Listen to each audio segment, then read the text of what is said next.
नमस्कार, आप देख रहे हैं रीवा दर्शन। मैं हूं उपेंद्र द्विवेदी। आइए जान लेते हैं क्या है आज की प्रमुख खबरें।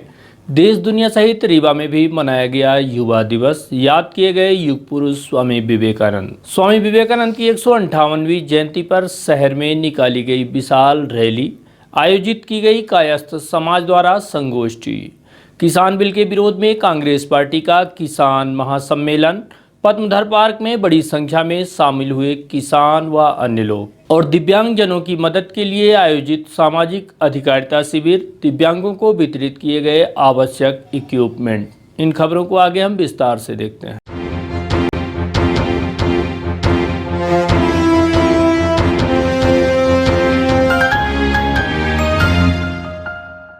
देश सहित रीवा में भी मनाया गया युवा दिवस। याद किए गए युग पुरुष स्वामी विवेकानंद। युवा दिवस के अवसर पर 12 जनवरी को देश के विभिन्न प्रांतों के साथ साथ रीवा में भी युग पुरुष युवाओं के प्रेरणा स्रोत स्वामी विवेकानंद जी को याद किया गया। स्वामी जी की 158वीं जयंती पर स्थानीय स्वामी विवेकानंद पार्क में नगर के कई सामाजिक संगठनों के तत्वावधान में वैचारिक सम्मेलन का आयोजन किया गया। यह कार्यक्रम युवा समाज सेवी व कवि सिद्धार्थ श्रीवास्तव के नेतृत्व में आयोजित किया गया। सम्मेलन में बतौर मुख्य अतिथि पूर्व मंत्री व रीवा विधायक राजेंद्र शुक्ल उपस्थित रहे।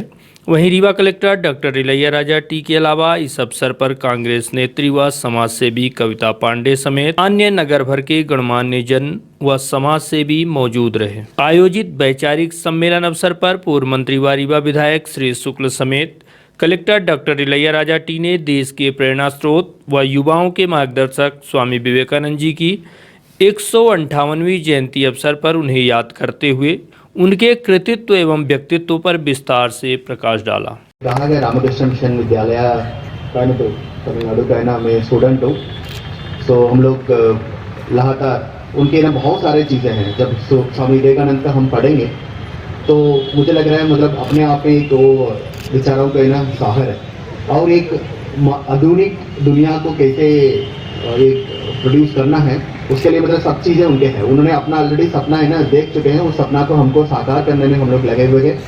उन्होंने ये भी कहा कि किसी भगवान को देखने के लिए किसी मंदिर में भी जाने की जरूरत नहीं है। किसी गरीब का चेहरा में ना आप भगवान को देख सकते हैं तो उससे ज़्यादा नहीं। यही स्वामी विवेकानंद के द्वारा इन्हें कहा गया था। और उन्होंने ये भी कहा कि ऐसे युवा 100 युवाओं को दे मैं पूरा दुनिया को बदल के दिखाऊंगा। ऐसे युवा में उनके अंदर है ना जोश है, मतलब उनके अंदर है ना एक मेंटल फिटनेस है। उन युवाओं के माध्यम से युवा शक्ति के ऊपर उनकी बिल्कुल एक बहुत ही सकारात्मक विचार और है ना उनका बिलीफ था। तो युवा ही है ना इस पूरा दुनिया को बदल के दिखाएंगे टाइप में। तो हमारे संत का 1893 में शिकागो स्पीच में किस प्रकार का उन्होंने पूरा दुनिया के लोगों के सामने ना हमारी है ना एकता अखंडता का है ना सामने रखा है। हम अभी विधायक जी ने भी बता रहे थे। इसके साथ साथ away stop not till the goal is reached. उठो जागो, मतलब जब तक आपकी लक्ष्य को हासिल नहीं कर सकते तब तक आपको ना भागते रहना है, दौड़ते रहना है। तो युवा दिवस के अवसर पर हमारी ना बहुत कुछ लक्ष्य है जिले के लिए। आज अभी एक कार्यक्रम हम लोग ने स्टेडियम परिसर में करके आए हैं। युवाओं के बीच में हम लोग रहे हैं तो एक युवा के साथ संवाद एस्टैब्लिश करने के लिए कोशिश किए हैं। एक स्वच्छ सर्वेक्षण है। हमें पता है बहुत सारी कमियां हैं हमारे बीच में, हमारे शहर में है, क्लीन नहीं है। बट उसके बाद भी हम लोग उस लक्ष्य को बिल्कुल रख रहे हैं। एक है ना एटलीस्ट एक ड्रीम सपना हम लोग देख रहे हैं। सबसे क्लीनेस्ट है ना सिटी है ना रीवा हो। जब तक हम लक्ष्य को नहीं रखेंगे तो लक्ष्य को है ना छू पाना ना बहुत मुश्किल होता है।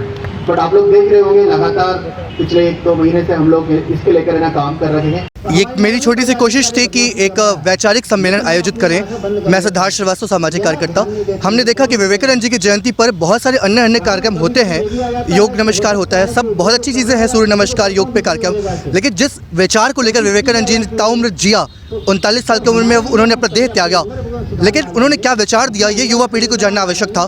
इसलिए मैंने वैचारिक सम्मेलन का एक आयोजन रखा, जिसमें आज रीवा के पूर्व मंत्री मध्य प्रदेश शासन एवं वर्तमान विधायक राजेंद्र जी शुक्ल, कलेक्टर रीवा सम्मानीय इलैया टी जी, सिमरिया विधायक के पी त्रिपाठी जी और एडिशनल एसपी शिव कुमार वर्मा जी सहित सभी सामाजिक संगठन के लोग यहाँ पर शामिल हुए हैं, मीसाबंदी सुभाष श्रीवास्तव जी, और इन सब ने मिलकर के विवेकानंद जी के विचारों पर बात की। साथ ही साथ कई अन्य उद्देश्य कार्यक्रम के नशा मुक्त रीवा, सशक्त रीवा, स्वच्छ रीवा, स्वस्थ रीवा और इन तमाम उद्देश्यों को लेकर ये कार्यक्रम था जो मैंने आयोजित किया था विवेकानंद पार्क। कायस्थ क्लब द्वारा विवेकानंद जयंती पर रैली भी निकाली गई। रीवा शहर में महामानव युवाओं के प्रेरणा स्रोत स्वामी विवेकानंद की जयंती पर कायस्थ क्लब के संयुक्त तत्वावधान में नगर में विशाल रैली निकालकर स्वामी जी की याद में एक संगोष्ठी का आयोजन किया गया। रैली का शुभारंभ रीवा शहर स्थित कोठी मनकामेश्वर शिव मंदिर से किया गया, जिसके बाद शहर के विभिन्न स्थलों से भ्रमण करते हुए यह विशाल रैली स्वामी विवेकानंद पार्क पहुंची, जहां पर स्वामी विवेकानंद की विशालकाय प्रतिमा पर माल्यार्पण किया गया। इस दौरान बड़ी तादाद में कायस्थ समाज के लोग मौजूद रहे।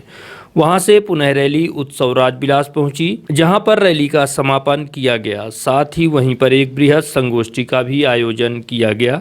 इस अवसर पर शैलेंद्र श्रीवास्तव, अनुराधा श्रीवास्तव, विवेक श्रीवास्तव, दीपक श्रीवास्तव समेत अन्य गणमान्य जन उपस्थित रहे। देखिए, आज हमारे महामानव की जयंती पर्व है और वो किसी परिचय के मोहताज नहीं है। स्वामी विवेकानंद जी ने इस देश को मार्गदर्शन दिया, सारे समाज को मार्गदर्शन दिया।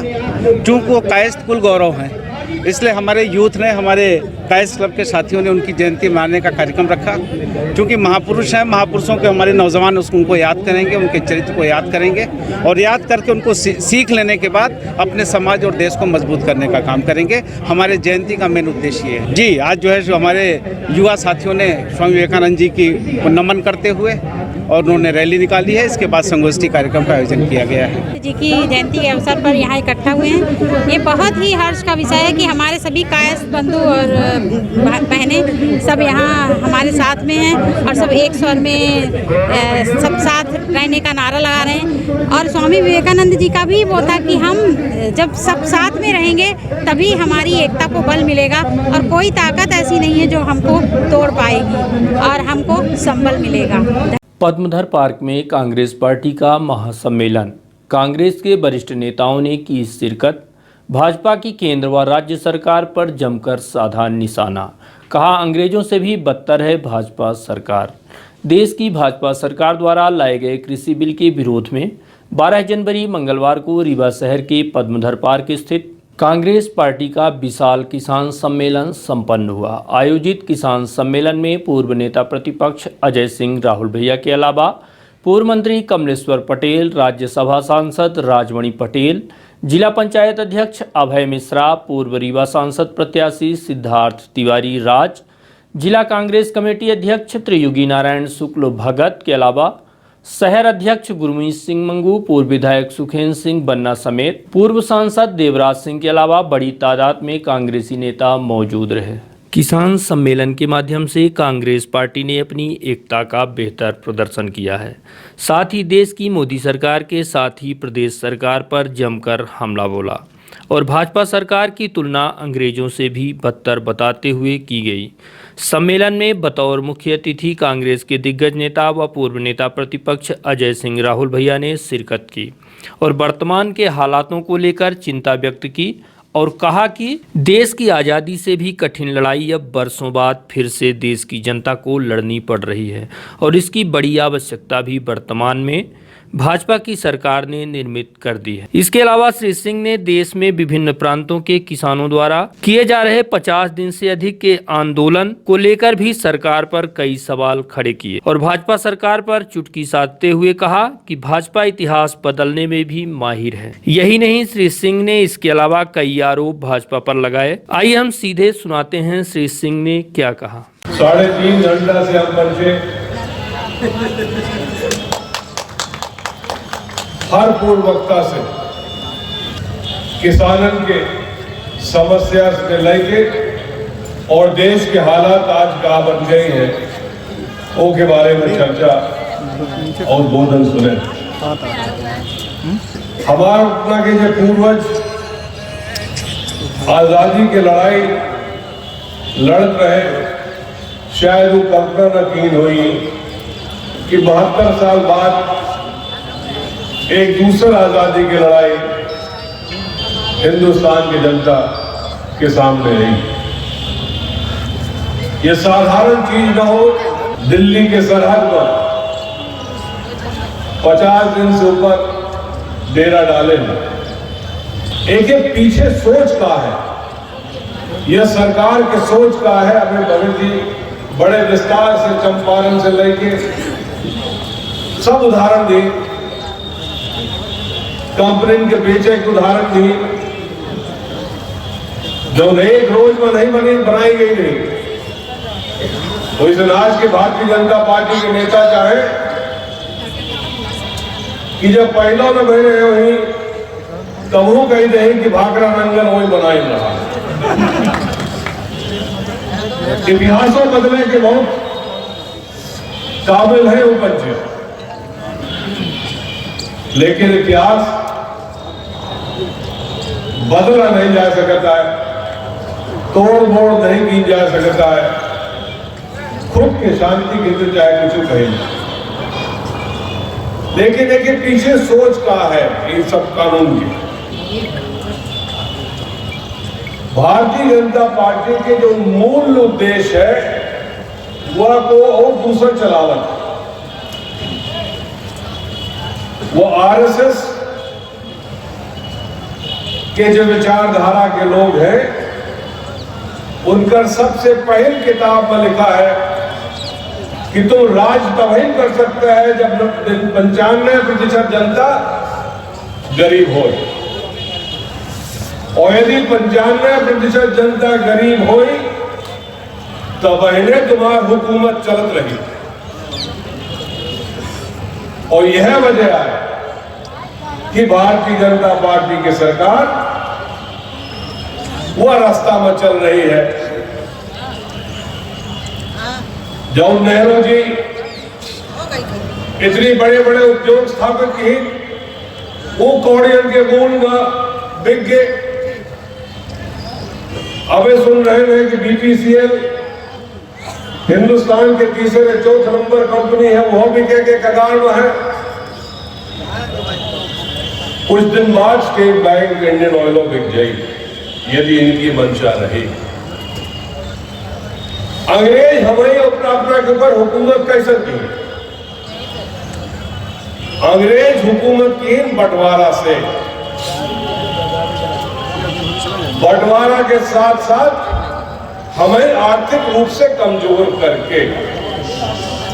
अब जब से इनका सरकार आई है तो बेचारे हमारे नवयुवक जे 2014 में वह भाषण के सुन के कि 2 करोड़ रोजगार मिली सालाना,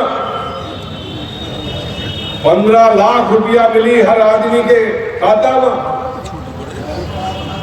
भाजपा में होगा। अब हम पूछे चाहे थे रीवा में 2 करोड़ मां का 2,000 बेरोजगारन का रोजगार भाजपा सरकार यह 6 साल में दीस। उद्योगपति, अधिकांश उद्योगपति हिंदुस्तान के समाप्त हुए। 1-2 जने के जो नाम ले थे उनका छोड़ के हम तो नामों नहीं लेता, नामों ले व पाप हो। जनता पार्टी के मूल काम है कि हिंदुस्तान का सालन साल गरीब रखा और राज्य का एक वर्ग बचा रहा। उद्योगपति चलेंगे, बेरोजगार युवा चलेंगे और कोरोना काल में मजदूर चले। अपना खुद सोचिए, यह जो कोरोना के कहर पूरे हिंदुस्तान में था, यदि मोदी जी के वो दोस्त ट्रंप का न बुलाए होते तो शायद कम हो। इसके बाद कांग्रेस पार्टी के पूर्व मंत्री कमलेश्वर पटेल ने भी भाजपा सरकार व इनके नेताओं पर देश की जनता को गुमराह किए जाने का आरोप लगाया और कहा कि सरकार द्वारा जबरन किसानों पर काला कानून थोपा गया है, जिसके विरोध में देश भर के विभिन्न प्रांतों के किसान दिल्ली में एकत्रित हैं और इस समय यह देश का दूसरा सबसे बड़ा आंदोलन माना जा रहा है। और जिले के किसान साथी यहाँ पर उपस्थित हैं अपनी आवाज को बुलंद करने के लिए। भारतीय जनता पार्टी की केंद्र सरकार और मध्य प्रदेश में विराजित मध्य प्रदेश में भाजपा की सरकार और इनके नेता लगातार देश के किसानों को गुमराह करने का काम कर रहे हैं और एक ऐसा काला कानून, 3 कानून ऐसा किसानों से संबंधित पारित कर दिया। ना ही किसान लोग संगठनों से चर्चा किया, ना किसानों से चर्चा किया और ना ही विधानसभा में चर्चा हुई, न लोकसभा में चर्चा हुई, न राज्यसभा में चर्चा हुई। जब पूरे देश में लॉकडाउन लगा हुआ था, ऐसे संक्रमण काल में चोरी से चुपके से, क्योंकि मोदी जी को चोरी से चुपके से काम करने की आदत है। भारतीय जनता पार्टी की सरकार लगातार केंद्र की सरकार चोरी और चुपके से कई कानून इसी तरह के पारित किए और वही काम उन्होंने 3 जो विधेयक पारित किया, 3 कानून जो किसानों के खिलाफ पारित किया, वो चोरी से लागू किया, बिना चर्चा कराए, बिना किसानों को की समस्या को समझे हुए। जो आज किसान चाहता है उस पर कोई बात नहीं करते। आज आप देखिए इतना बड़ा आंदोलन जो आज पंजाब, हरियाणा, उत्तर प्रदेश, मध्य प्रदेश के भी सीमावर्ती जिलों के जो किसान हैं चारों तरफ से घेर के बैठे हुए दिल्ली सरकार को, केंद्र सरकार को, और मोदी जी के और केंद्र सरकार के नेताओं को तो जू तक भी उनके सिर पर नहीं ले रही है, उनको कोई फर्क नहीं पड़ रहा है। हम ये कह सकते हैं कि इनको अंदर, इनके अंदर संवेदनशीलता बची नहीं है, संवेदनहीन है। इनको देश के किसानों से कोई मतलब नहीं है। एक तरफ हम ये कह सकते हैं कि देश की आजादी के पहले इतना बड़ा आंदोलन हुआ था, उसके बाद इतना बड़ा इतने दिनों का आंदोलन हमारे जानकारी में तो पहली बार हो रहा है। और आप सोच सकते हैं कि पंजाब के किसान, हरियाणा के किसान, राजस्थान के, मध्य प्रदेश की सीमा पर इतने दिनों से अगर बैठे हैं तो वो कोई मूर्ख तो नहीं है, क्योंकि आप जानते हैं पंजाब हरियाणा के किसान उत्कृष्ट किसानों में गिनती होती है। सबसे ज्यादा उपज, सबसे ज्यादा अगर हम कह सकते हैं कि किसानी में सबसे अव्वल अगर दर्जा दिया जाए तो पंजाब के किसानों का आता है। और आज अगर वो बैठे हुए हैं अपने अधिकार को पाने के लिए, उनके साथ जो किसानों के साथ छुड़ावा हो रहा है उसको पाने के लिए अगर बैठे हुए हैं, हम जानते हैं हमारे बहुत सारे साथी, बहुत सारे किसान जानते नहीं है कि ये किस तरह का कानून पारित कर दिया है भारतीय जनता पार्टी की केंद्र सरकार ने। ये ऐसा कानून है कि जैसे आज आप न्यूनतम मूल्य जो सरकार निर्धारित करती है, आप धान बेचने जाएं, गेहूं बेचने जाएं, समितियों में एक समर्थन मूल्य निर्धारित होता है सरकार की तरफ से, या अनाज कोई भी आप बेचने जाएं, सब सरकार की तरफ से गाइडलाइन जारी हो। मर रहा है 70 के 70 किसान मर गए और भारतीय जनता पार्टी के किसी भी नेता ने, किसी भी विधायक सांसद ने कोई आवाज नहीं उठाई है। इनको कड़ा से कड़ा जवाब देने की आवश्यकता है। इनको तो गांव में घुसना भी बंद कर देना चाहिए और आपको ये बोलना चाहिए कि हमको ये तुम्हारा सम्मान निधि नहीं चाहिए जो साल में 6000 सम्मान निधि की बात करते हो। हमें तो हमारा उचित समर्थन मूल्य, न्यूनतम समर्थन मूल्य बढ़ा के चाहिए। अगर हम आज धान 1868 रुपए में बेच रहे हैं तो हमको इसका मूल्य, जैसे छत्तीसगढ़ में हमारी कांग्रेस सरकार 2500 रुपए पर क्विंटल में बेच रही है, खरीद रही है, इस तरह से बढ़ा हुआ दाम हमको चाहिए। और अगर छोटा से छोटा किसान भी अगर है और अगर उसने 10 कुंटल भी धान बेच दिया, गेहूं बेच दिया, तो इनके सम्मान निधि की जरूरत हमको नहीं है। हमें भीख का पैसा नहीं चाहिए। आज महंगाई चरम सीमा पर है। डीजल, पेट्रोल, गैस सिलेंडर का दाम 2 गुना हो गया। और हमारी कांग्रेस की सरकार जब केंद्र में थी और थोड़ा भी जब हम महंगा खरीदते थे और यहाँ पर बराबर कम में बेचते थे, तब ये कहते थे महंगाई डायन खाद जाके पिक्चर बनवाती थी, आंदोलन करते थे, नाचते थे, गैस सिलेंडर लेके नाचते थे भाजपा का नेता। और आज देखिए 100 के आसपास तो आपका पेट्रोल डीजल पहुंचने वाला है और गैस सिलेंडर 750-800 के आसपास पहुंच गया। ये स्थिति है, इसके लिए कौन जिम्मेदार है? अब बोलते हैं मोदी जी की महंगाई तो कोई विषय ही नहीं, महंगाई पर तो कोई चर्चा ही नहीं करता। वहीं राज्यसभा सांसद राजमणि पटेल ने भाजपा व आरएसएस की विचारधारा पर कई सवाल उठाए और सरकार को जमकर कोसा।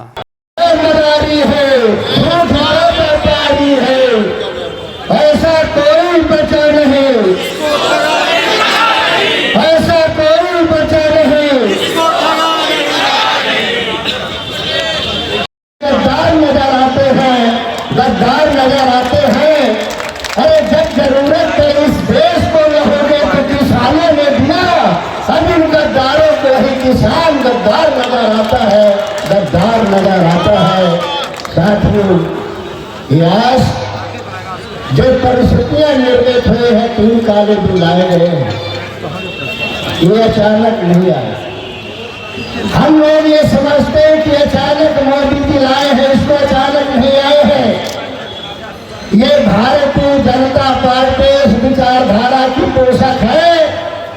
आपको याद होना चाहिए कि आजाद भारत में सबसे पहले जो बड़ा आतंकवादी नाथूराम गोडसे था, जिसने महात्मा गांधी की हत्या किया।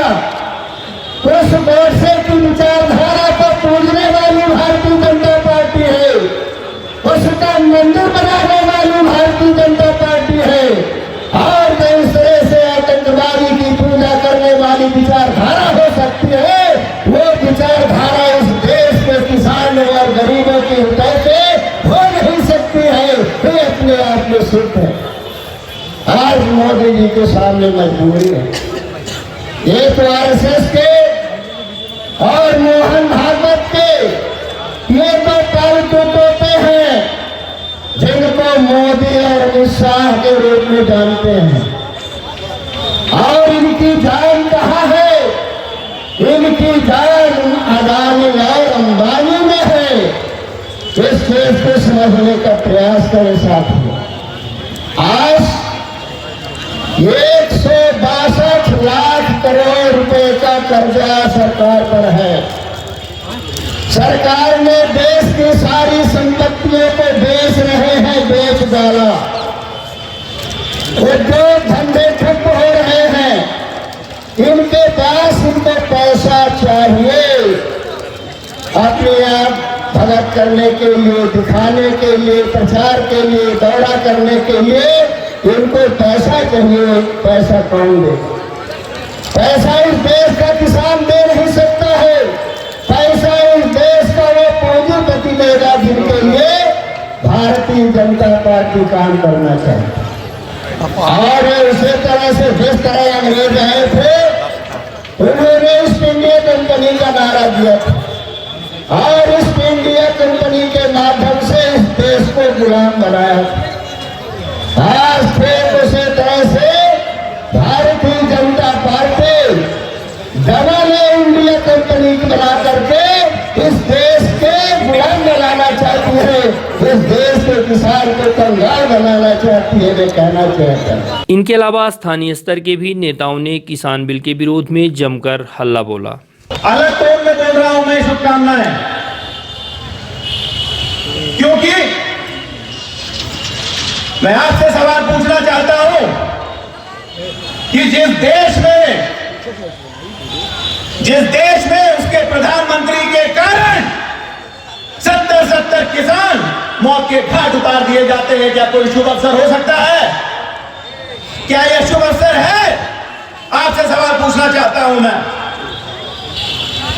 केंद्र की सरकार, भारतीय जनता पार्टी की सरकार, नए अंग्रेजों जो कि अदानी और अंबानी हैं, इनके तलवे चाट रही है। क्या देश के लिए शुभ अवसर हो सकता है? आपसे सवाल पूछता हूं कि क्या यह शुभ अवसर हो सकता है? हमें सवाल पूछना चाहिए कि आखिर सरकार के खिलाफ किसान आंदोलन कर क्यों रहा है? इस सरकार भी ये पूछ रही है कि आंदोलन कर क्यों रहे हो? बिल तो बड़ा अच्छा है, लेकिन किसान भाई हमारे बोल रहे हैं कि हमारी थाली है भाई, हमारा बिल है भाई, अदानी अंबानी से मत पूछो, हमको बुला के हमसे पूछो। तो क्या गलत बोल रहा है किसान? क्या किसान गलत बोल रहा है जो पूरे देश का पेट पालता है? अगर वो ये बोल रहा है कि अपने बच्चों के भविष्य के लिए हमें एक निर्धारित एमएसपी दे दो कि वो भी स्कूल जा सके, तो क्या गलत कर रहा है? दिव्यांगजनों की सहायता करने आयोजित की गई सामाजिक अधिकारिता शिविर, दिव्यांगों को वितरित किए गए जरूरी इक्विपमेंट। सामाजिक न्याय एवं अधिकारिता मंत्रालय एवं दिव्यांगजन सशक्तिकरण विभाग द्वारा एपिड योजना अंतर्गत दिव्यांगजनों की सहायतार्थ यह भव्य शिविर आयोजित की गई, जिसके माध्यम से दिव्यांगों की हर संभव मदद किए जाने का अहम प्रयास किया गया। अधिकारिता शिविर का आयोजन केंद्रीय सामाजिक न्याय और सशक्तिकरण मंत्री थावरचंद गहलोत के मुख्य आतिथ्य में किया गया। इस अवसर पर बतौर विशिष्ट अतिथि रीवा सांसद जनार्दन मिश्र के अलावा रीवा विधायक व पूर्व मंत्री राजेंद्र शुक्ल भी उपस्थित रहे। आयोजित शिविर के माध्यम से जिले भर के 5000 दिव्यांगों को तकरीबन 5 करोड़ रुपए की लागत से कृत्रिम अंग, सहायक उपकरणों के अलावा अन्य इक्विपमेंट वितरित किए गए। आयोजित कार्यक्रम के दौरान सिमरिया विधायक केपी त्रिपाठी, त्योंथर विधायक Shyamlal Dwivedi, Rewa commissioner Rajesh Kumar Jain, collector doctor Ilaiya Raja T, जिला पंचायत रीवा मुख्य कार्यपालन अधिकारी Swapnil Bankhade, red cross society chairman doctor Sajjan Singh, हुजूर एसडीएम फरहीन खान के साथ साथ अन्य जिम्मेदार अधिकारी, कर्मचारी व जिले भर के गणमान्य जन मौजूद रहे। आयोजित शिविर के उद्देश्यों एवं उससे मिलने वाले लाभ के संबंध में रीवा विधायक व पूर्व मंत्री राजेंद्र शुक्ल से बात की गई। उन्होंने मीडिया को विस्तार से जानकारी दी। ये भारत सरकार का जो सामाजिक न्याय मंत्रालय है, उसका सहयोग लेके उनके मार्गदर्शन में जो दिव्यांग हैं, बहुत से लोग हैं जिनको उपकरणों की ज़रूरत रहती है और उपकरण एक साथ किसी योजना के माध्यम से नहीं मिल पाता तो भटकते हैं इधर से उधर।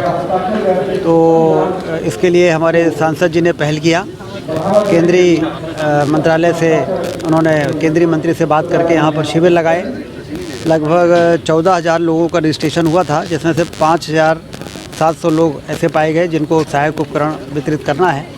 उसी के वितरण के कार्यक्रम का आज ये पहला चरण था जो रीवा शहर में हुआ है। इसके बाद पूरे ज़िले में अलग अलग विकास खंडों में शिविर लगा के और ये जो उपकरण आए हैं उसके वितरण का काम किया जाएगा। यदि कोई बच गए हैं तो उनका फिर से रजिस्ट्रेशन होगा, क्योंकि बचना इसलिए नहीं चाहिए कि 14,000 लोग के रजिस्ट्रेशन हुए थे और फिर उनको जब परीक्षण किया गया तो उसमें से लगभग 6,000 लोगों को वितरण करने के लिए चुना गया।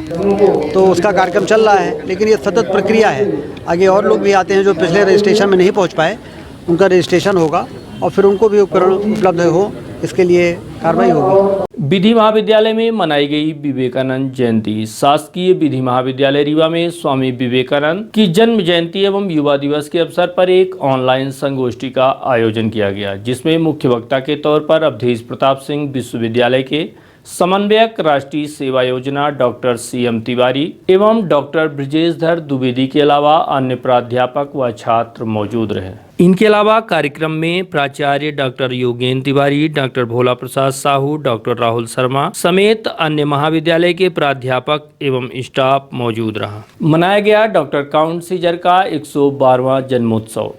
होम्यो इलेक्ट्रो के जनक डॉक्टर काउंट सीजर की 112वीं जयंती स्थानीय सिरमौर चौक स्थित शिवमूर्ति होम्यो हॉल क्लिनिक में बड़े ही हर्षोल्लास के साथ मनाई गई। डॉक्टर काउंट सीजर के जयंती अवसर पर उन्हें याद करते हुए उनकी प्रतिमा पर दीप प्रज्वलित कर माल्यार्पण किया गया। साथ ही केक काटकर उनका जन्मोत्सव मनाया गया। इस अवसर पर बतौर मुख्य अतिथि डॉक्टर SN श्रीवास्तव उपस्थित रहे। वहीं विशिष्ट अतिथि के तौर पर डॉक्टर उत्कल बोस मौजूद रहे। कार्यक्रम की अध्यक्षता एडवोकेट BK माला द्वारा की गई। इनके अलावा आयोजित जयंती समारोह के दौरान डॉक्टर राजकिशोर कुशवाहा, डॉक्टर कल्पना तिवारी, डॉक्टर पिंकी सिंह, आरती श्रीवास्तव आदि लोग उपस्थित रहे। कार्यक्रम के अंत में डॉक्टर राकेश श्रीवास्तव द्वारा इलेक्ट्रो होम्यो के जनक डॉक्टर काउंट सीजर की जयंती अवसर पर उपस्थित लोगों का आभार जताया। साथ ही सभी ने मिलकर महान मानवतावाद के मसीहा डॉक्टर सीजर को याद किया और सभी ने ताली बजाकर केक काटते हुए जन्म दिवस मनाया। न्यू इंदौर सेव भंडार सुपर बाजार नवरात्रि व दशहरे के पावन पर्व पर आपके शहर रीवा में सुपर बाजार की एक बड़ी सौगात। अब एक ही छत के नीचे मॉडर्न डेकोरेशन और संपूर्ण सुविधाओं के साथ किराना, प्रोविजन, कॉस्मेटिक, क्रॉकरी की संपूर्ण वैरायटी के अलावा उच्चतम गुणवत्ता के ड्राई फ्रूट्स, उपहारों की आकर्षक पैकिंग व्यवस्था के साथ होम डिलीवरी की विशेष सुविधा। New Indore Sev Bhandar super bazaar, city tower, John tower के पास, college Chowk, Rewa. Household items market से कम कीमत पर, साथ ही 5% की आकर्षक छूट। New Indore Sev Bhandar super bazaar, city tower, John tower के पास, कॉलेज चौक, रीवा। हमारा मोबाइल नंबर है 9691581527। आपकी सुविधा हमारा कर्तव्य। We value our customers. New Indore Sev Bhandar super बाजार।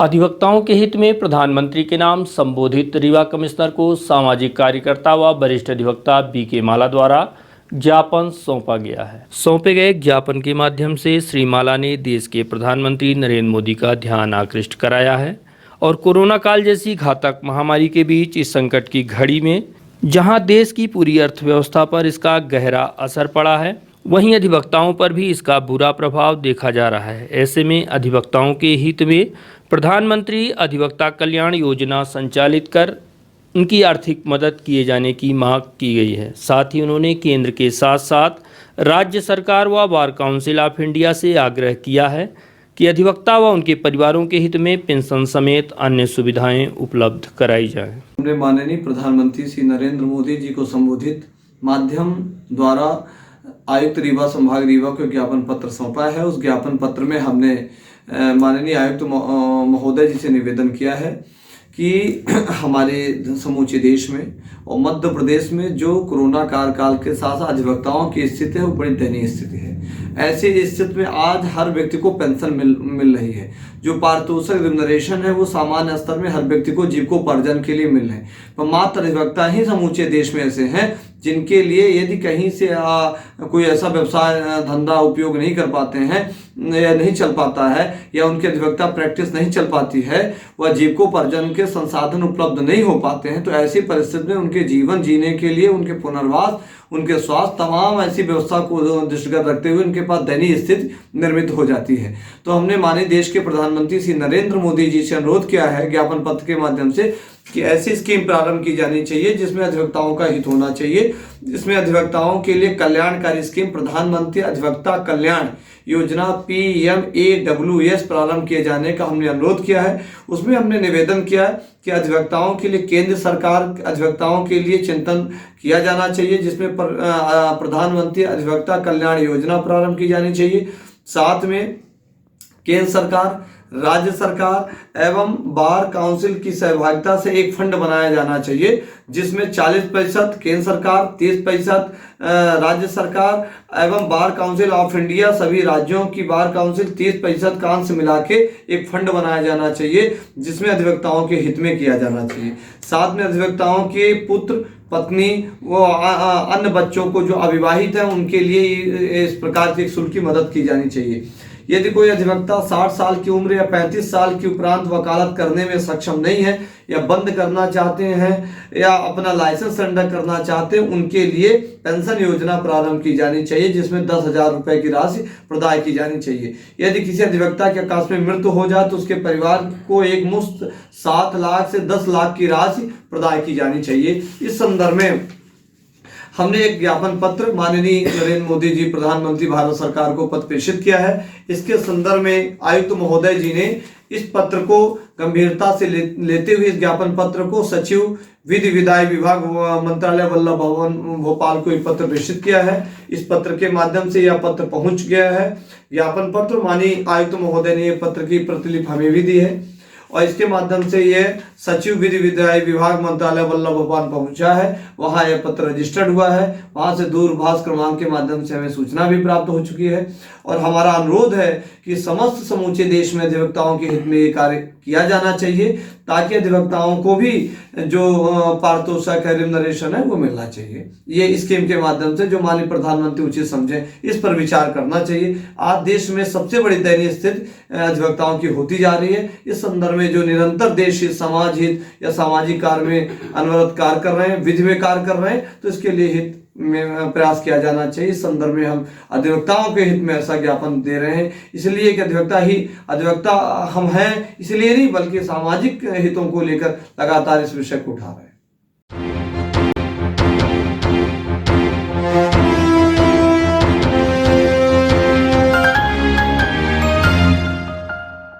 और अब चलने से पहले आज की प्रमुख खबरें एक बार फिर। देश दुनिया सहित रीवा में भी मनाया गया युवा दिवस। याद किए गए युग पुरुष स्वामी विवेकानंद। स्वामी विवेकानंद की 158वीं जयंती पर शहर में निकाली गई विशाल रैली, आयोजित की गई कायस्थ समाज द्वारा संगोष्ठी। किसान बिल के विरोध में कांग्रेस पार्टी का किसान महासम्मेलन। पद्मधर पार्क में बड़ी संख्या में शामिल हुए किसान व अन्य लोग। और दिव्यांगजनों की मदद के लिए आयोजित सामाजिक अधिकारिता शिविर, दिव्यांगों को वितरित किए गए आवश्यक इक्विपमेंट। तो ये थी आज की प्रमुख खबरें। देखते रहिए रीवा दर्शन। दीजिए हमें इजाज़त। नमस्कार।